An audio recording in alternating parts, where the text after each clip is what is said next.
Welcome back to the channel, everybody. Today what we're going to be doing is working on the 2007 Jeep Wrangler.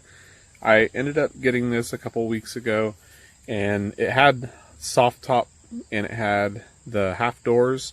So what I've done is I've converted it to hard doors and I've converted it to a hard top. So the next goal of mine is to go ahead and get the wiring fixed. So this Jeep came from the factory with hard doors, I'm assuming, just because all the wiring is still there. Jeep might have actually just kept the same harness on both. It might have been cheaper for them in the production facility. However, what I'm going to do is undo what the last owner did. So the last owner ended up using the 2-plug for the half doors. This is just for the chime, which also controls your dome lights. These doors actually have power locks and power windows. So I'm going to go ahead and wire up the wires that he cut. I'm going to go ahead and snip them right here so everything's the same length. So I ended up getting these really cool connectors online. I'll show you what they are. If you go and search 6-pin trailer wiring, you'll come up with these, I think they're Dorman plugs. Now they're a little bit stiff, so I will have to put some Vaseline in them.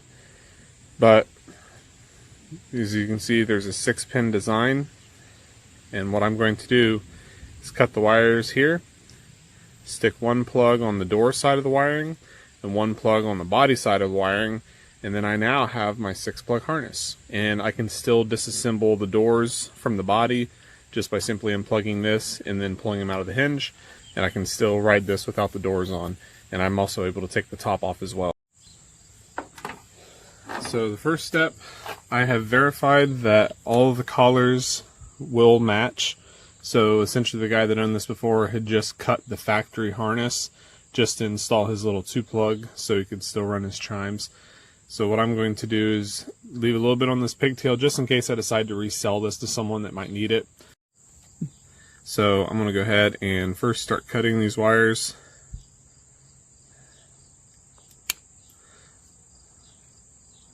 So like I said, just leave a couple inches. That way the next guy still has something he can, put a butt connector or solder them, which is preferred. Just makes it a little bit easier. Plus I might end up reusing these for something else as well, if I could find the male part of this plug. Alright, so nothing special, just plug cut off. Now, this one, it looks like he'd had an issue before with this wire breaking. I know sometimes Jeeps are notorious for that. You can have issues with the wire constantly bending in the door, and eventually it'll crack and then just break. I have checked, he did solder this, so I'm not going to open this back up. What I'm going to do is I'm just going to cut all these to length. You see this one that he fixed was just a little bit longer. So, problem solved. Next thing you do, just go ahead and strip these back. I usually do about a 1/2 inch to 3/4 of an inch. That way it gives me some stuff that I can wrap around when I solder them. And these look like they're 16 gauge wires. So the plug, it is kind of important, especially with some of the power wires. I believe they are 12 gauge, ones that run the power to the switches. You want to make sure that you don't go any less than that in gauge. You don't want to go any smaller wire diameter wise.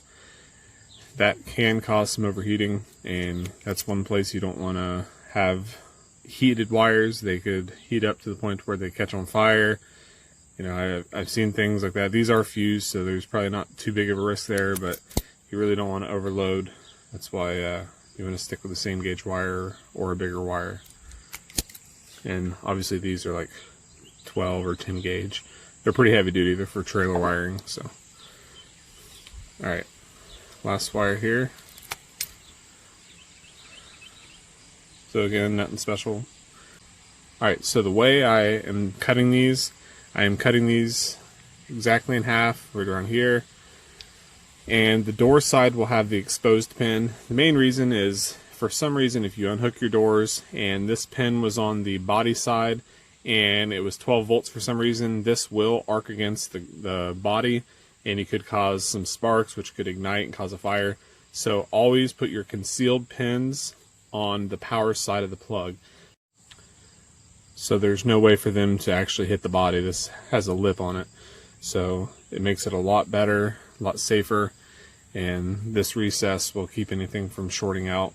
So like I said, there's never going to be any power coming from the door with this plug when it's not plugged in. So we'll go ahead and cut these and go from there.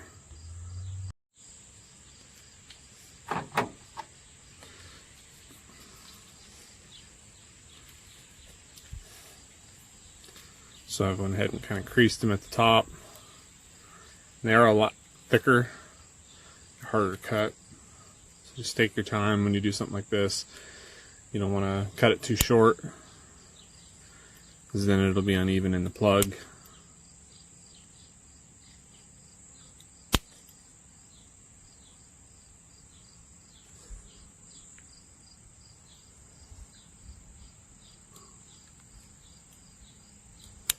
So you're going to end up with two different plugs.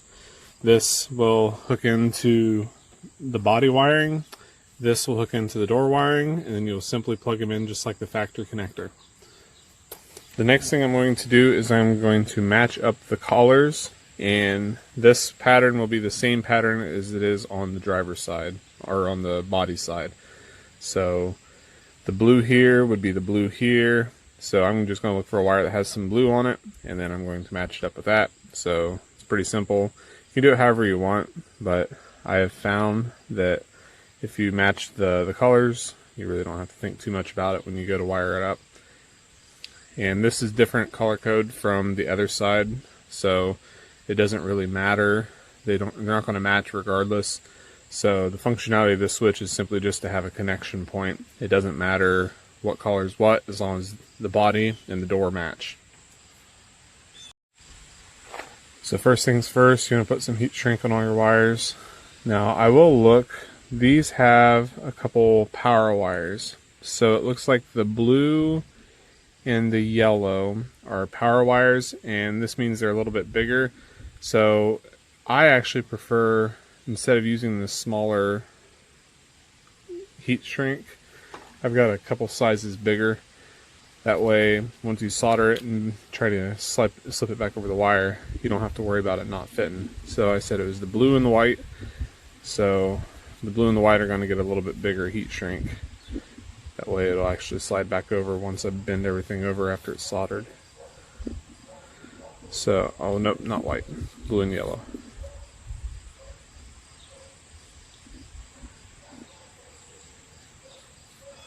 There we go. So blue and yellow will be the first ones that I solder, because they're the power wires here. So blue goes to blue, just to make it easy, and yellow goes to yellow.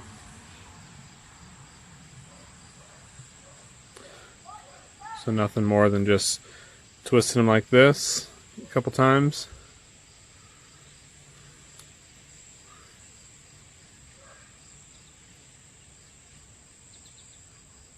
And then I'm going to run my solder on them.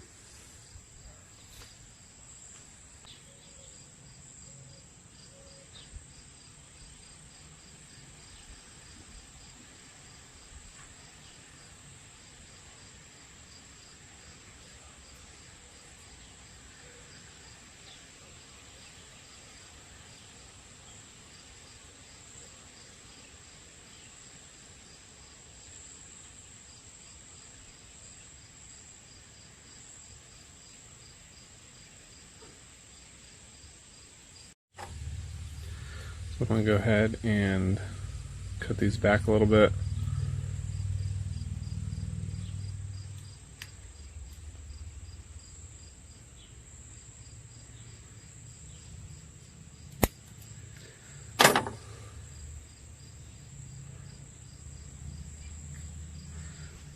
And then I'm going to take my pliers, kind of bend these upwards, increase them a little bit. That way the heat shrink will fit over it. Okay. Go ahead and slide the heat shrink over top.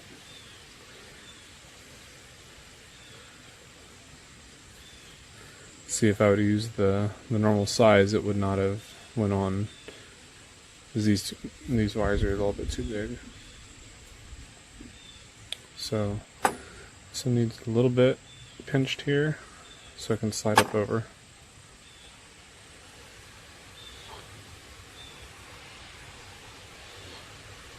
There you go. Alright, so I've got my good old torch.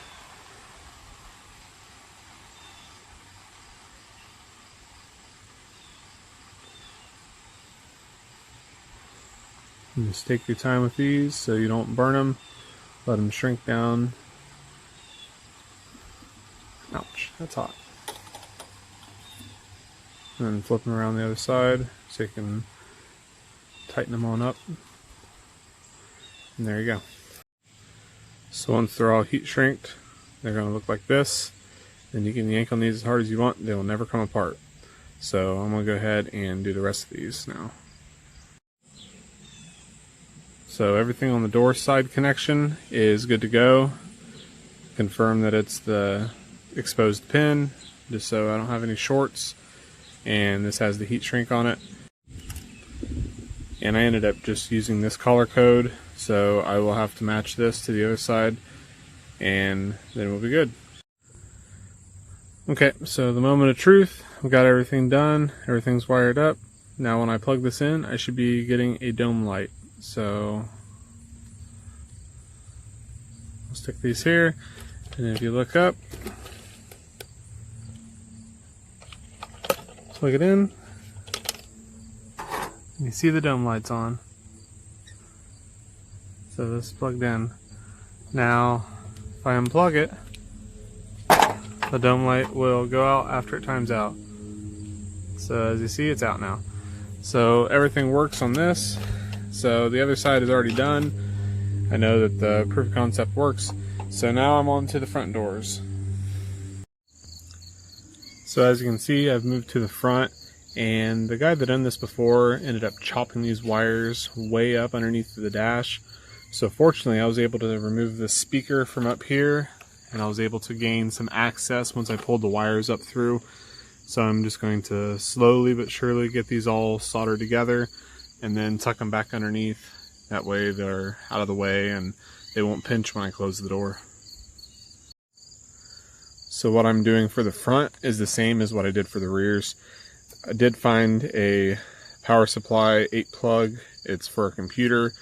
The gauge is a little bit light for what I wanted to do, but when I did my research, this can handle 15 amps at 12 inches, which is what I'm using, and my window motors do not pull that. The fuse is 15 amps, so it'll be just fine. So I'm going to go ahead and get it wired up.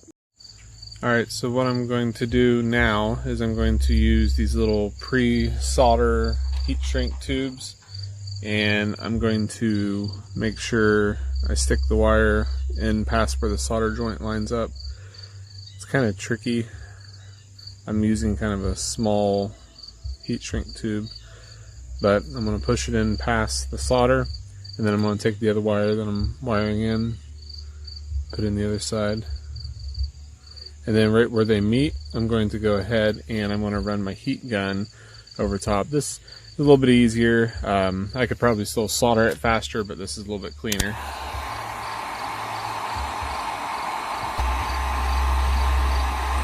And then just like that, it's soldered. I'm going to wait a few seconds for it to cool off. That way it doesn't pull back out. So I'm going to do that a few more times. Well, there you have it. I went ahead and got everything soldered up. Now, I tested the window. The window does work in the fronts. Now, the rears, for some reason, are not working. I have to do a little more research on that and see if it's the switch that I got from the junkyard, or if it's just the window regulators in each of the rear doors.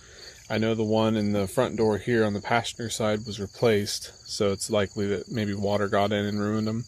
So everything looks like it was working how I wanted. I'm going to install the locks back into here. That way I have power locks. That's what these last two wires up here were for.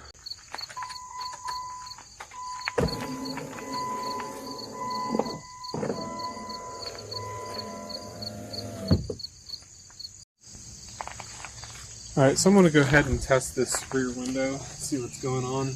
I've got a 12-volt power supply here.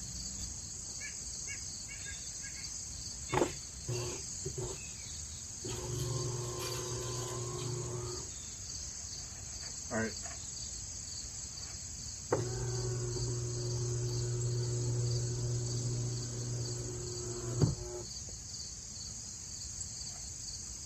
So the regulators are good, so it's something with the wiring. Alright, so I've done some diagnosing on the rear windows, and I did put a new switch on, didn't do anything, so I knew that it was wiring. So I shouldn't be surprised, but just to go along with the theme of this vehicle, the guy that owned it before chopped the wiring harness here, which connects and runs power to the rear windows.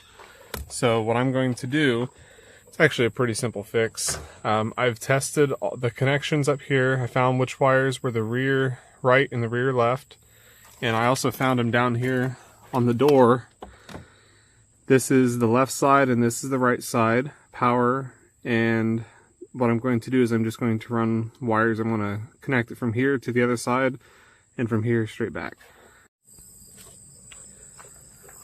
Well, we got all the windows wired up. I ended up having to run a wire from the passenger side to the driver's side, and that's this little wire here. So I just tapped it into the existing wiring. All the windows work now. So the next thing we're going to do is paint the doors silver. I've got some silver spray paint. Check out this filter I put on here. It's a huge diesel truck K&N filter. Thing's massive. I put a little bracket down here, attached it. It's got a little post on it, so that makes it a lot easier to mount and dismount. The good thing is I didn't modify the existing tube. I just stuck it in the end of the tube, little filter. Works pretty good. And the last thing we did on this is we put a tire cover on their dog. She is a queen. Well, there you have it. We've successfully wired up all 4 windows of the Jeep. Now, if your Jeep does have half doors from the factory, it is still possible to do the electrical wiring for hard doors.